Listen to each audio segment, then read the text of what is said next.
menyelami kembali sejarah Madura. Setiap tempat atau apapun yang ada di bumi ini pasti ada sejarahnya yang kata orang Madura. Bede Caretanah Kabi. Dan saya akan mengutip sejarah dari 4 kabupaten yang ada di Pulau Madura ini yaitu Bangkalan, Sampang, Pamekasan, Sumenep, bacalah seterusnya di bawah ini. Bangkalan. Beberapa abad kemudian, diceritakan bahwa ada suatu negara yang disebut Mendangkamulan dan berkuasalah seorang raja yang bernama Sangyang Tunggal. Waktu itu Pulau Madura merupakan pulau yang terpecah belah. Yang tampak ialah Gunung Geger di daerah Bangkalan dan Gunung Pajudan di daerah Sumenep. Diceritakan selanjutnya bahwa raja mempunyai anak gadis bernama Bendorogung, yang pada suatu hari hamil dan diketahui ayahnya. Raja amat marah dan menyuruh patinya yang bernama Pranggulang untuk membunuh anaknya itu. Karena itu ia tidak melanjutkan untuk membunuh anak raja itu tapi ia memilih lebih baik tidak kembali ke kerajaan.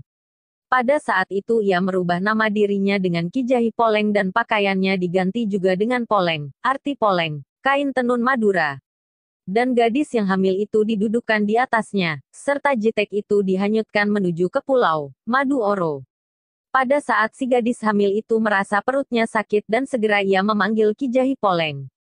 Tidak antara lama Ki Jahi Poleng datang dan ia mengatakan bahwa Bendorogung akan melahirkan anak. Dengan demikian ibu dan anak tersebut menjadi penduduk pertama dari Pulau Madura. Perahu-perahu yang banyak berlayar di Pulau Madura sering melihat adanya cahaya yang terang di tempat di mana Raden Segoro berdiam, dan seringkali perahu-perahu itu berhenti berlabuh dan mengadakan selamatan di tempat itu. Selain daripada itu para pengunjung memberikan hadiah-hadiah kepada ibu Raden Segoro maupun kepada anak itu sendiri. Ibunya merasa sangat takut pula karena itu ia memanggil Ki Jahi Poleng. Ki Jahi Poleng mengajak Raden Segoro untuk pergi ke tepi pantai. Pada saat itu memang benar datanglah 2 ekor ular raksasa dan Ki Jahi Poleng menyuruh Raden Segoro supaya 2 ekor ular itu didekati dan selanjutnya supaya ditangkap dan dibanting ke tanah. Tombak itu oleh Ki Jahi Poleng diberi nama Sinenggolo dan Si Alukuro. Sesampainya pati tersebut di Madura, ia terus menjumpai Raden Segoro dan mengemukakan kehendak rajanya. Ibu Raden Segoro mendatangkan Ki Jahi Poleng dan minta pendapatnya. Apakah kehendak raja dikabulkan atau tidak? Raden Segoro berangkat dengan membawa senjata Sinenggolo. Akhirnya Raja Mendangkamulan atas bantuan Raden Segoro menang di dalam peperangan dengan tentara Cina dan setelah itu Raja mengadakan pesta besar karena dapat mengusir musuhnya. Raja bermaksud mengambil Raden Segoro sebagai anak mantunya. Raden Segoro minta izin dahulu untuk pulang ingin menanyakan kepada ibunya. Pada saat itu pula ibu dan anaknya lenyaplah dan rumahnya disebut Keraton Nepa. Karena itu sampai sekarang 2 tombak itu menjadi pusaka Bangkalan. Sampang pada zaman Majapahit di Sampang ditempatkan seorang Kamituwo yang pangkatnya hanya sebagai pati. Jadi boleh dikatakan kepatihan yang berdiri sendiri. Sewaktu Majapahit mulai mundur di Sampang berkuasa Aryo Lembu Peteng, putera Raja Majapahit dengan Puteri Campa. Yang mengganti Kamituwo di Sampang adalah putera yang tertua ialah Aryo Menger yang keratonnya tetap di Madekan. Menurut cerita Demang terus berjalan ke arah barat daya di perjalanan ia makan ala kadarnya daun-daun, buah-buahan dan apa saja yang dapat dimakan. Dan kalau malam ia tertidur di hutan di mana ia dapat berteduh. Perempuan tua itu menjawab bahwa pohon yang dimaksud letaknya di desa Palakaran tidak beberapa jauh dari tempat itu. Dengan diantarkan perempuan tua tersebut Demang terus menuju ke desa Palakaran dan diiringi oleh beberapa orang yang bertemu di perjalanan. Pada suatu saat Demang Palakaran bermimpi bahwa kemudian hari yang akan menggantikan dirinya ialah Kiai Pragalbo yang akan menurunkan pemimpin-pemimpin masyarakat yang baik. Putera yang tertua Pramono oleh ayahnya disuruh bertempat tinggal di Sampang dan memimpin pemerintah di kota itu.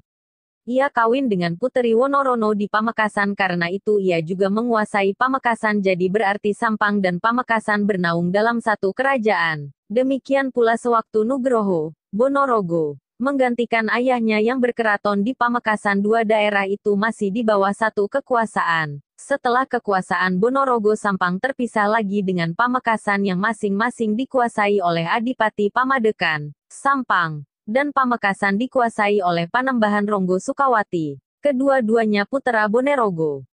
Pamekasan Kabupaten Pamekasan lahir dari proses sejarah yang cukup panjang. Gitu juga munculnya sejarah pemerintahan di Pamekasan sangat jarang ditemukan bukti-bukti tertulis apalagi prasasti yang menjelaskan tentang kapan dan bagaimana keberadaannya. Diperkirakan, Pamekasan merupakan bagian dari pemerintahan Madura di Sumenep yang telah berdiri sejak pengangkatan Arya Wiraraja pada tanggal 13 Oktober tahun 1268 oleh Kertanegara. Jika pemerintahan lokal Pamekasan lahir pada abad 15, tidak dapat disangkal bahwa kabupaten ini lahir pada zaman kegelapan Majapahit, yaitu pada saat daerah-daerah pesisir di wilayah kekuasaan Majapahit mulai merintis berdirinya pemerintahan sendiri. Terungkapnya sejarah pemerintahan di Pamekasan semakin ada titik terang setelah berhasilnya invasi Mataram ke Madura dan merintis pemerintahan lokal di bawah pengawasan Mataram. Hal ini dikisahkan dalam beberapa karya tulis seperti Babat Mataram dan Sejarah Dalam serta telah adanya beberapa penelitian sejarah oleh sarjana barat yang lebih banyak dikaitkan dengan perkembangan sosial dan agama, khususnya perkembangan Islam di Pulau Jawa dan Madura, seperti Graf dan Th. Masa-masa berikutnya yaitu masa-masa yang lebih cerah sebab telah banyak tulisan berupa hasil penelitian yang didasarkan pada tulisan-tulisan sejarah Madura termasuk Pamekasan dari segi pemerintahan, politik, ekonomi, sosial dan agama. Mulai dari masuknya pengaruh Mataram khususnya dalam pemerintahan Madura Barat, Bangkalan dan Pamekasan. Masa campur tangan pemerintahan Belanda yang sempat menimbulkan pro dan kontra bagi para penguasa Madura dan menimbulkan peperangan Pangeran Trunojoyo dan Lesap, dan terakhir pada saat terjadinya pemerintahan kolonial Belanda di Madura. Hal ini terbukti dengan banyaknya penguasa Madura yang dimanfaatkan oleh Belanda untuk memadamkan beberapa pemberontakan di Nusantara yang dianggap merugikan pemerintahan kolonial dan penggunaan tenaga kerja Madura untuk kepentingan perkembangan ekonomi kolonial pada beberapa perusahaan barat yang ada di daerah Jawa, khususnya Jawa Timur bagian timur, Karisidenan Basuki. Tenaga kerja Madura dimanfaatkan sebagai tenaga buruh pada beberapa perkebunan Belanda. Orang-orang Pamekasan sendiri pada akhirnya banyak hijrah dan menetap di daerah Bondowoso.